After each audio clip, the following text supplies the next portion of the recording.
Olá, meu irmão, olá, minha irmã. Hoje, segunda-feira, dia 20 de junho, cá estamos nós. Quero te acolher com carinho. Seja bem-vindo, bem-vinda. Desejo que a paz de Jesus, o amor de Maria esteja no teu coração, que essa semana seja uma semana iluminada por Deus. Você que está chegando agora, se inscreva no canal, dê um joinha, deixe um comentário, nos ajude a levar a palavra de Deus. Vamos agora iluminar o nosso coração para viver este primeiro dia dessa semana com muita bênção e muita graça. Vamos ouvir. Primeira leitura. Leitura do segundo livro dos Reis.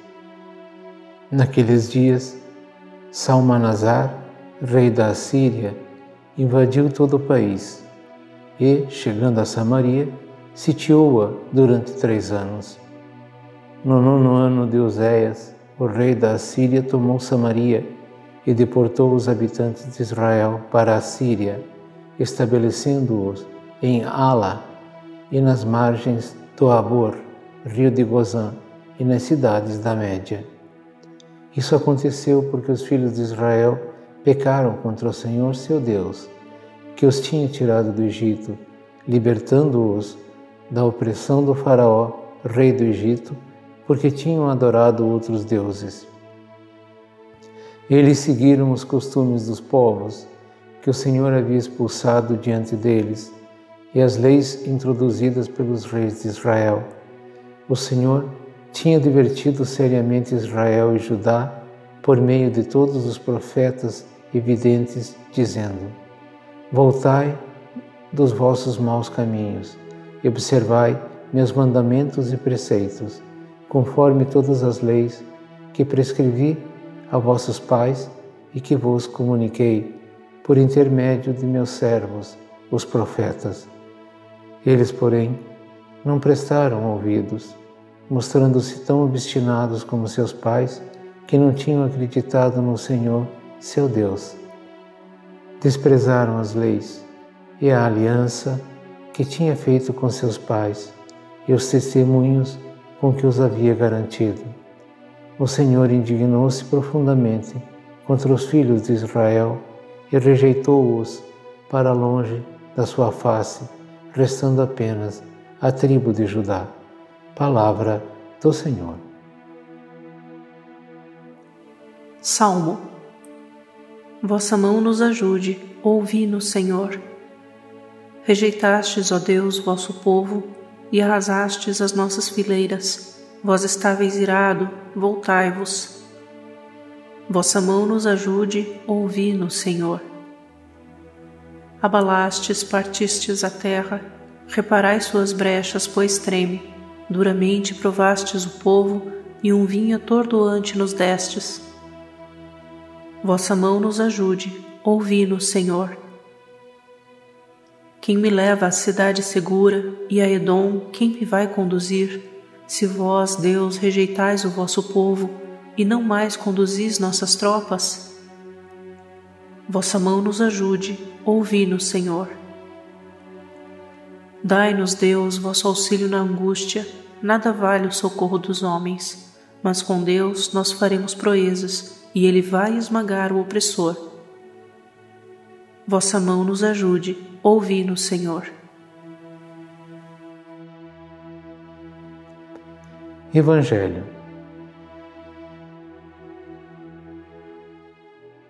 Proclamação do Evangelho de Jesus Cristo, segundo São Mateus. Naquele tempo, disse Jesus aos seus discípulos: Não julgueis e não sereis julgados, pois vós sereis julgados com o mesmo julgamento com que julgardes, e sereis medidos com a mesma medida com que medirdes, porque observas o cisco no olho do teu irmão e não prestas atenção à trave que está no teu próprio olho? Ou, como podes dizer ao teu irmão: Deixa-me tirar o cisco do teu olho, quando tu mesmo tens uma trave no teu? Hipócrita, tira primeiro a trave do teu próprio olho, e então enxergarás bem para tirar o cisco do olho do teu irmão. Palavra da salvação.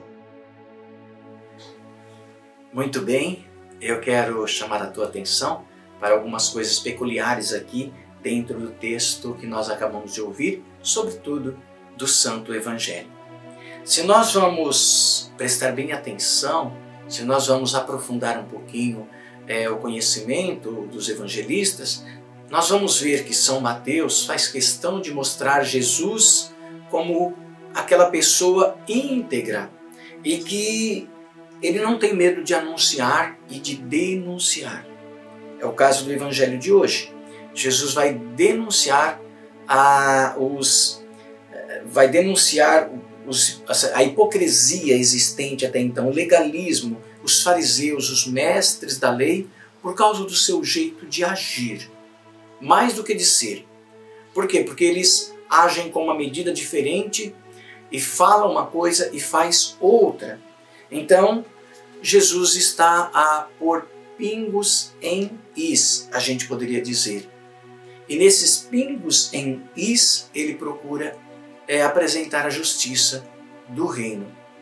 Mas lá no seu tempo ele já falou, e hoje essa palavra serve para você e para mim. Então, o que importa não foi lá aonde Jesus falou e para quem falou, porque lá já passou, já cumpriu a sua missão, não é? Mas hoje, aqui ela está dirigida. E a palavra é Jesus chamando a atenção, não julgueis. Se ele está dizendo para não julgar, é porque se havia muitos julgamentos. E além de haver esses julgamentos, eram julgamentos injustos, feitos ao seu bel prazer. Quem podia julgava, fazia a lei acontecer, ponto final. Sabe, ainda hoje a gente vê muito estas coisas. E isso nos assusta um pouco. Por que nos assusta? Porque tem abuso de autoridade para todos os lados. Eu não sei para você que já viveu mais do que eu, mas para você que ainda não viveu o que eu vivi, certamente há que ficar um pouco assustado com certos abusos de autoridades que nós temos hoje. Como outrora os fariseus hipócritas impunham as leis, julgavam, hoje nós temos, às vezes, a nossa própria lei. As pessoas que estão determinadas a cumprir a lei, a cuidar de um todo, aplicam a lei conforme o seu bel prazer, a sua vontade. Nós temos no mundo hoje tanta dificuldade de acolher o diferente, o que pensa diferente, o que tem um jeito de viver diferente. Nós temos hoje tantos pecados de julgamento, não é? De carimbar o outro, botar rótulo no outro, às vezes sem conhecer, difamar, desconfiar, denegrir, etc, etc, etc. E isso é um mal que vai corroendo o nosso coração, vai atingindo a sociedade de um modo geral. De primeiro, quando a gente falava de corrupção, a gente via a corrupção num patamar. Hoje, parece que a corrupção faz parte da vida do povo, do ser humano. Não é verdade. Não é verdade. Não pode ser. A você que preza pelo Santo Evangelho, a corrupção não deve fazer parte da tua e da minha vida. E daí por diante. Mas nós vemos assim as pessoas, como disse um dia, né, lá em 1900 e cacetada, é preciso levar vantagem em tudo. Querendo levar vantagem em tudo. Escuta, onde está o princípio ético da defesa da vida? O meu direito acaba onde começa o teu. O teu direito acaba quando começa o meu. Mas o mundo está cada vez mais virando uma situação assim de quem pode mais, sofre menos, pronto e acabou. Eu fico a pensar na justiça do Senhor. Porque ainda esses dias comentava aqui da justiça do Senhor. E Deus é misericordioso, mas Ele não pode deixar de ser justo. Então eu tenho que procurar viver essa justiça onde quer que eu esteja. Parece que o certo virou errado, o errado virou certo. Não é verdade. Jesus mesmo alertou que o mundo iria nos odiar por causa da nossa postura, assim como odiou a Ele por causa da sua postura. Faz bem fazer o bem. Faz bem ser certo. Se o outro não te reconhece, reconheça você mesmo. Os céus já reconheceram. pode ter a certeza disso. Então Jesus está aqui chamando a atenção para não julgueis, para não ser julgados, porque de tudo o bem que você produzir, você receberá em dobro, mas do mal que você produzir, você será julgado. E Deus vai ter que fazer justiça. Então melhor que a gente olhe para o outro, respeite o outro, não julguemos o outro, convivamos, respeitamos e deixe o julgamento para aquele que tem autoridade para fazer, até porque ele vai fazer com justiça. Deus é justiça. Que Ele nos ensine a viver essa justiça todos os dias. Deus te abençoe, Pai, Filho, Espírito Santo. Amém. 3 da tarde, nosso terço, 18, nossa hora do anjo.